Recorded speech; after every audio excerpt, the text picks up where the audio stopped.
ፒኤችዲ ምናምን ከምንለው በላይ ይሄ የአጭር ጊዜ ሰርቲፊኬሽኖች እንትን ሶ አርቲፊሻል ኢንቴሊጀንስ ተማር እና ሪሌትድ የሆኑትን የቴክኖሎጂ ሪሌትድ ካፒታል ማርኬት ላይ ሰርቲፊኬት ተማር። ዝም ብሎ ደግሞ ፋይናንስን ኢኮኖሚክስን ብታውቀው ጥሩ ነው። እኔ አሁን መነሻዬ ቢዝነስ ነው ባክግራውንድ የነበረው፣ ግን ከዛ በኋላ ደግሞ በግል ወደ ፋይናንሱም ወደ ኢኮኖሚክሱም በትምህርትም በምንም ሄጄበታለሁ እና ብዙ ጠቅሞኛል። እሱ ነገሮችን በሙሉ ፒክቸር 360 እንዳያግዞኛል። ሶ ቢዝነስ ፋይናንስ እና ወደ ኢኮኖሚክስ አካባቢ ደግሞ ዝም ብሎ ብታነብ ወደዛን ትምህርት በደንብ ሙሉ ሰው ያደርግሃል። ኦኬ ስለ አዲሱ ፍራንኮ ቫሉታ ነው። ቫሉታ ማንን ይመለከታል? ጥሬ ዕቃን ይመለከታል ወይ? ጥሬ ዕቃን ይመለከታል አይደል? እንደዛ መሰለኝ ኢንክሉድ ያደርጋል። እሺ ኮምፔር ዘ አኑዋል ኢንፍሌሽን ሬት ኤንድ ባንክ ኢንተረስት ሬት ኢን ኢትዮጵያ ቡሽ ኔጌቲቭ ነው፣ ምንም ጥያቄ የለውም። አሁን ኢንፍሌሽን 11% ኦፊሻል ፊገሩን ብትወስድ ባንክ ኢንተረስት ሬት 7 ወይም 8% ነው። ሶ ኔጌቲቭ 4 ወይም 3%፣ ኢፌክቲቭ ሬት የምንለው ኔጌቲቭ 3 ወይም 4% ነው። ያው የቅድሙ ግልባጭ ኤፍሬም አይ ሶ ዩ ኦን ኤክስ ኢን ዩኤስ ፖስት ምን ላይ አየኝ ደግሞ አንዳንዴ ስንቀዠቀዥ ማልሄድበት የለም እኮ። ኦኬ እሺ፣ በጣም ይፈጥናል። በአላህ ያዛርጉልኝ። ኢዱ ቦንዳ ሰላም ኪብዛ ሙኬ ባንከር ነኝ፣ 3 ዓመት ሆኖኛል። ጥሩ ተወዳዳሪ ባንከር ለመሆንና ተጨማሪ እውቀት ለማግኘት ምን ላይ ላተኩር? ባንከር ኮን ቅድም ብያለሁ፣ ካፒታል ማርኬት ኤሪያ ላይ ኤክስፕሎር አድርግ which is a good thing። ሌላኛው ደግሞ የማን ነው? ብሬት ነው አይደለ? ይሄ ባንኪንግ 1 2 3 4 5 ደርሷል። አንብበው እሱን። ባንኪንግ በደንብ በቃ ግሎባሊ ባንኪንግ ወዴት እየሄደ ነው የሚለው በደንብ ይገባሃል። ብሬት ነው እንዴ? ደባልቄው እንዳይሆን ባንኪንግ ብሬት መሰለኝ። አይ ቲንክ 1.0 2.0 3.0 4.0 5 ሶ እሱን መጽሐፍ አንብበው ካገኘ በጣም ጥሩ ነው። አሜዚንግ ኖሌጅ ዋት አር ዘ አድቫንቴጅስ ኦፍ አወር ቢዝነስ ኢፍ ኢትዮጵያ ጆይንስ WTO አክሴሽን።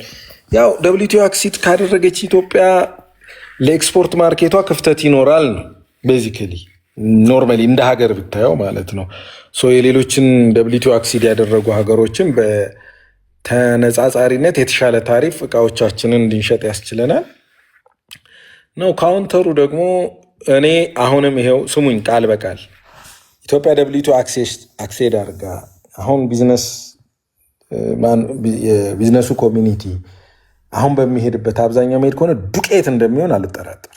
ዱቄት፣ ይህን ቃሌን አስምሩት። ለምን በጣም ቬሪ ትራዲሽናል እና ድፍረትን ቤዝ ያደረገ የቢዝነስ ኦፕሬሽን ያለን ሰክሰስፉል አድርጎናል። በጣም መወደውም እንደነበር ነግሬያቸዋለሁ። ግን WTO አክሴሽን ፉሊ አክሲድ ካደረግን ከልባችን ካደረግን ገበያችንን ከፈትፈት አደረግን ማለት ነው ለፎሬን ካፒታል። ፎሬን ካፒታል እና ኖሌጅ ደግሞ በቀላሉ የሚለቀን አይደለም፣ በኃይለኛው ነው እንትን የምንለው እና ያ ማሜ ጁኒየር ፕራይም ካፒታል ምን ላይ ደረሰ? ፕራይም ካፒታል በጣም ቢዚ ነው፣ ቲሙ ስራ ተወጥረዋል።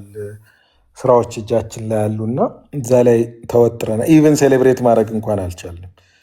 እንዳልኩት እኔ ስመለስ የተወሰነ ሴሌብሬት በደንብ ልናደረግ ሁሉ አስበን፣ ግን ፕራይም ካፒታል ኢዝ ቬሪ ቢዚ ነው። ቅድም እየዋለው ሲአይኤስአይ ስልጠና አቤት ሲአይኤስአይ ግን ሊከፍሉኝ ይገባል እኮ በጣም በነፃ እንዲያስተዋወቅኩላችሁ they were supposed to pay me። እሺ አሁን ረጋለ እሺ እንኳን ማስታወስከኝ። ሶ ብዙ ቢዝነስ ሰዎች ገንዘብ ለመስራት ብዙ ይሮጣሉ። ስማርቶቹ ግን ካሽ ፍሎ ማኔጅ ያደርጋሉ የሚል ነው። ኢትዮጵያ ውስጥ ሞስት አንደርሬትድ ኢሹ ብዬ የምለው ካሽ ፍሎ ማኔጅመንት ነው። ለመሰላችሁ እዚህ ሀገር አሁን ስለ ቢዝነስ ሲታሰብ የመጀመሪያው ጥያቄ ምንድን ነው? ይሄ ቢዝነስ ያዋጣል ትርፋለው የለውም አይደል የምንባባለው? አይ ሪሊ ዳውት ውጭ ላይ እንደዛ መሆኑ። ውጭ ላይ በጣም ትልቅ ቦታ የሚሰጠው ካሽ ፍሎ ነው። ሊኪድ ነው ወይ ይሄ ቢዝነስ? ሊኪድ አይደለም። ከዛ ማርጅኑ እንዴት ነው ትላላችሁ? ቴንክ ዩ የኢትዮጵያ መጋዘን ኤክስፖርት ቴንክ ዩ ሶ ካሽ ፍሎ ማለት ካሽን ካሽ አውት። ድርጅታችሁ አንዳንዴ ኪሳራ ውስጥ ሆኖ ግን ስትሮንግ ካሽ ፍሎ ላይ ሊሆን ይችላል። ያ ማለት ምንድን ነው? ትከስራላችሁ ግን ደግሞ የካሽ እንቅስቃሴ ያለው ካሽን ካሽ አውት ካሽን ካሽ አውት። ሶ እኛ ጋር ዘሞስት አንደርሬትድ ነው ስል ፋይናንሻል አናሊሲሶቻችንን እንኳን ብናይ ቤዝ የሚያደርጉት ብዙ ጊዜ ኢንካም ስቴትመንት ላይ ቤዝ ያደረጉ ናቸው። ኮንትራክተሮችን ብትወስዱ የመንግስት ኮንትራክት ወስደው የሚሰሩ ኮንትራክተሮች ወረቀት ላይ በጣም ሀብታም ሊሆኑ ይችላሉ፣ ግን ካሽ ላይ ላይኖራቸው ይችላል። ሶ ድርጅቱ ትርፋማ ሆኖም ሊሞት የሚችልበት ፖሲቢሊቲ አለ ማለት ነው። እና አንዳንድ እንትኖችን ሳነብ ቅድም እንደጠቀስኩት የወደቁ ቢዝነሶች ኢንተርቪው ሲደረጉ ከጠቀሷቸው ምክንያቶች ውስጥ ወደ 82% ያህሉ ካሽ ፍሎ ሪሌትድ ፕሮብለም ብለዋል። ካሽ ፍሎ ማኔጅመንት፣ ካሽ እጥረት ምናምን ብለዋል። ሶ ዋት ኢዝ ካሽ ፍሎ የሚለው ካሽን ካሽ አውት፣ ድርጅታችን ካሽ ይመጣለታል፣ ካሽ ይሄዳል። ሶ ፕሮፐር ካሽ ፍሎ ማኔጅመንት ያለው ሰው እንደ ባህሪ አንዱን የመገለጫው ብዬ ማነሳው ገንዘብ ከመምጣቱ በፊት የማቀድ ካልቸር ማለት ነው። ምን ማለት ነው? ዝም ብሎ ይሄን እንደው በቢዝነስ እንኳን ባታዩት በግልም ብታዩት አንዳንድ ሰው ደሞዙ ከ20 ቀን በኋላ ይመጣል፣ ግን ኦልሬዲ ደሞዙ ፕላን ተደርጎ ቦታ ተሰጥቶታል። ኦኬ በቃ ይዶን ነው። ለምሳሌ ነጋዴ ሆነ 10 ሚሊዮን ብር ቢመጣልህ ኦልሬዲ ሄደዋል ብሩ ከመምጣቱ በፊት ማለት ነው። ዩ ሃቭ ፕላንድ ኢት። ከባንክ 50 ሚሊዮን ብትበደር ወዴት እንደሚሄድ ታውቀዋለህ። ይሄ የካሽ ፍሎ ሁኔታ ከፕላኒንግ ጋር ይሄዳል። ከፕላኒንግ ጋር ይሄዳል ስላችሁ እንደ መነሻ ነው ይሄን ያሳያችሁ እንጂ ምን ማለት ነው? ድርጅት ካላችሁ ለምሳሌ የሰራ ድርጅት 3 ዓመት 4 ዓመት የሰራ ድርጅት ከሆነ ካለፈው ኤክስፒሪየንስ የእናንተ ድርጅት 3 ዓመት የሰራ አንድ ሰው 3 ዓመት የሰራ አንድ ሰው የቢዝነሱን ባህሪ ተረድቶታል። የቢዝነሱን ባህሪ ተረድቶታል ማለት ይሄ ቢዝነስ መስከረም ላይ የካሽ ሁኔታው ምንድን ነው የሚሆነው? ጥቅምት ላይ የካሽ ሁኔታው ምንድን ነው? ህዳር ላይ የካሽ ሁኔታው ምንድን ነው እያለ እስከ ነሐሴ የካሽ ሁኔታው ምንድን ነው የሚለውን ነገር ይረዳዋል። ስሮ ኤክስፒሪየንስ ማለት ነው። ኤክሰስ ካሽ መች ነው የሚኖረኝ? አንደር ካሽ የመሆንበት ታይም መች ነው? ሶ ኤክስፔክትድ ካሽ መስከረም ምንድን ነው የሚሆነው? ለምሳሌ ለሁሉም ቢዝነስ እዚህ አሁን ዱቄት ፋብሪካ ከስር ይለኛል አንድ ሰው። ለምሳሌ ዱቄት ፋብሪካን ቢዝነስ ብንወስደው መስከረምም ጥቅምትም ህዳርም ታህሳስም ምናምን አንድ አይደለም ለዱቄት ፋብሪካ። የዱቄት ፋብሪካ ስራ ጥሩ ሆኖ የሚሄድበት ወር አለ፣ የሆነ ሰዓት ደግሞ ዳውን የሚሆንበት አለ። ናው ጥሩ የካሽ ፍሎ ማኔጅመንት አቅም ያለው ሰው ምንድን ነው የሚያደርገው? ዛሬ ላይ ቆሞ መጪዎቹ ጊዜቶች ከካሽ አንጻር ምን ኢንዋርድ ምን ኢንና ምን አውት ሊኖረው እንደሚችል ይገምታል። ቢካዝ ፓስት ኤክስፒሪየንስ አለ። ያ ማለት ኤግዛክት ግመታ ትገምታላችሁ ማለት አይደለም።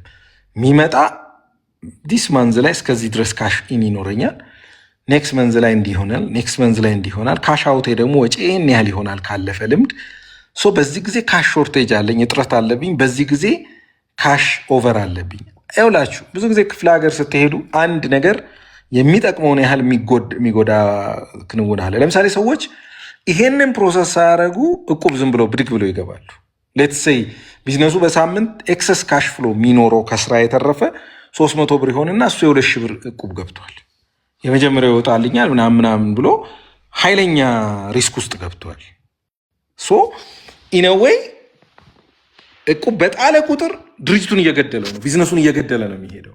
ቢኮዝ ያ ቢዝነስ ኤክስትራ ካሹ 300 ነው ጀነሬት ሊያደርግ የሚችለው ከስራው ኦፕሬሽን ከስፋቱ ከምኑ አንጻር፣ እሱ 2,000 እየመዘዘ ነው። ኢነዌይ ጥሩ ያደረገ ይመስለዋል እቁብ በመጣሉ፣ ግን ድርጅቱን አፈር ከድሜ እያበላው ነው፣ እየገደለው ነው።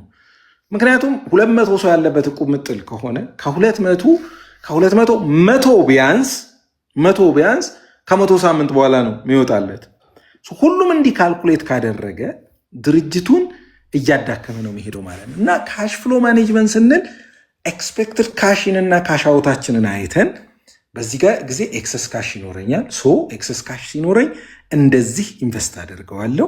በዚህ ጊዜ እጥረት ይኖረኛል፣ እጥረት ሲኖረኝ ከባንክ ከሆነ ብድር አመቻችቼ ከገሌ ከሆነ ወይም ከአቅራቢዎች ዱቤ መወስድበት ከሆነ እወስዳለሁ ብለን ቀድሞ አስቦ የመንቀሳቀስ ጥበብ ነው ካሽፍሎ ማኔጅመንት ማለት።